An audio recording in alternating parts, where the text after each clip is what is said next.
વડોદરા મહાનગરપાલિકાની વડી કચેરી ખાતે એક એજન્ડા સાથે આજરોજ ટાઉન ડેવલપમેન્ટ શાખાની બેઠક મળવા પામી હતી। વડોદરાના સુખાકારી માટે કામ કરતી વડોદરા મહાનગરપાલિકા દ્વારા અનેક વાર પ્રજાલક્ષી કામો હાથ ધરવામાં આવે છે, ત્યારે આજરોજ વડોદરા મહાનગરપાલિકાની વડી કચેરી ખાતે ટાઉન ડેવલપમેન્ટ શાખાની અગત્યની બેઠક મળવા પામી હતી, જેમાં એક જ એજન્ડાને લઈને નિર્ણય લેવામાં આવ્યો હતો। સમિતિના અધ્યક્ષ તરીકે ઘનશ્યામ પટેલ દ્વારા જણાવવામાં આવ્યું હતું કે માણેજા ગામ ખાતે આવેલી એબીબી કંપનીના કમ્પાઉન્ડ તથા બાંધકામમાંથી પસાર થતો 30 મીટર રોડનું અમલીકરણ થઈ શકશે તેમ ન હોવાથી તેને અરજ કરવામાં આવી છે, જ્યારે ગુજરાત સરકાર અને કંપની દ્વારા 1800 કરોડના પ્લાન્ટ ત્યાં આવવાનો હોવાથી હાલ તો રોડ હયાતીમાં જ નથી, જેથી તે રોડ કંપનીમાં મર્જ થયો હોવાથી તે કંપનીને સુપ્રત કરવામાં આવશે। આ સમગ્ર વિગત અને લેખિત રજૂઆતો વડોદરા મ્યુનિસિપલ કમિશનરને હેન્ડઓવર કરવામાં આવશે, જેથી તેઓ રાજ્ય સરકારને પણ મોકલી આપશે। હાઈટેન્શન નીચે આવેલા દબાણો દૂર કરવાની પણ ચર્ચા સમિતિમાં કરવામાં આવી છે, જેમાં હાઈટેન્શન નીચે 18-24 ને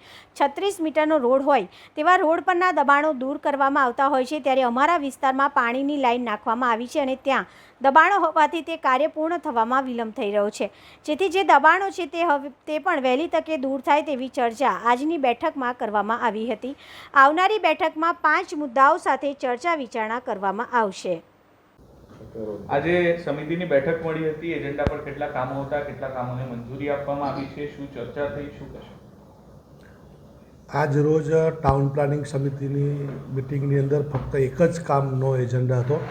અને એ એજન્ડાની અંદર વડોદરા શહેરને ફાયદાકારક જ કામ છે, કારણ કે એબીબી કંપનીની અંદર એક જૂની નોન ટીપીની અંદર એક રસ્તો બતાવેલો હતો, જે હાલ રસ્તો છે જ નહીં અને કંપનીની અંદર મર્જ જ થયેલો છે। તો નવું રોકાણ ગુજરાત સરકાર જોડે એબીબી કંપનીએ કર્યું હોય અને 18,000 કરોડનો નવો પ્લાન્ટ એ જ જગ્યા પર આવતો હોય તો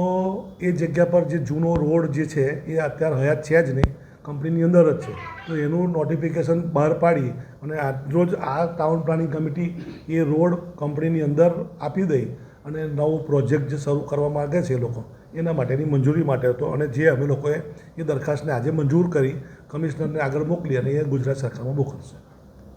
બીજી કોઈ ચર્ચા દબાણોને લઈને, કોઈ પ્લોટોને લઈને, પ્લોટ વેચવાના હોય એને લઈને?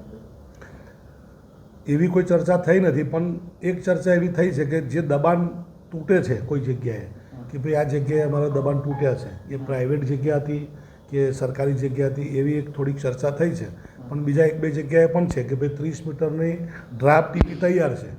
તો ત્યાં આગળ ડ્રાફ્ટ ટીપી છે તો ત્યાં આગળ આપણે દબાણ હોય તો ખુલ્લો કરી અને 30 મીટરનો રસ્તો ખુલ્લો કરવો। કોઈક જગ્યાએ હું પોતે જ વિચારીશ કે ભાઈ મારા વોર્ડની અંદર પાણીની ટાંકી, પાણીની લાઈન અને બધી જ જગ્યા બધું મંજૂર થઈ ગયું છે, ફક્ત 4 કે 5 ઘરો માટે થઈ અને દબાણ તૂટતા નથી અને અમારે ત્યાં પાણીની લાઈન લઈ જવાની હોય તો એના માટેની પણ ચર્ચા થઈ છે કે ભાઈ એનું પણ આગળ કાર્યવાહી જોઈ લો, કારણ કે હાઈ ટેન્શન લાઇનની નીચે કોઈનું મકાન તો છે નહીં અને કમ્પાઉન્ડ વોલ કે બીજું કંઈ દબાણ કર્યું છે અને કોર્ટમાં ગયા છે અને કામ નથી થતું તો કોર્ટમાં કેવી રીતે જાય તો આપણે શું કરીએ છીએ? એ હોવું જ ના જોઈએ, કારણ કે કાયદો છે કે હાઈ ટેન્શન લાઇનની નીચે કાયદેસર 18 મીટર, 24 મીટર, 30 મીટર કે 36 મીટરનો રસ્તો જ હોય છે, તો જેટલો પણ રસ્તો હોય એટલો ખુલ્લો કરી અને આગળનો કાર્યવાહી કરવી। તો પેન્ડિંગ કામો બી કંઈ બાકી છે તમારા? પેન્ડિંગ કામો કોઈ છે નહીં, પણ આગામી કામની અંદર જે બીજા 5 કે 6 કામો છે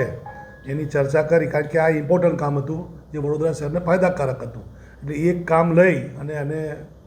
પહેલી મંજૂરી આપી છે અને હવે આવતી સમિતિની અંદર જે બીજા 5 કે 6 કામ છે અમારા એ આવતી સમિતિની અંદર લઈ અને કરીશું એની ચર્ચા।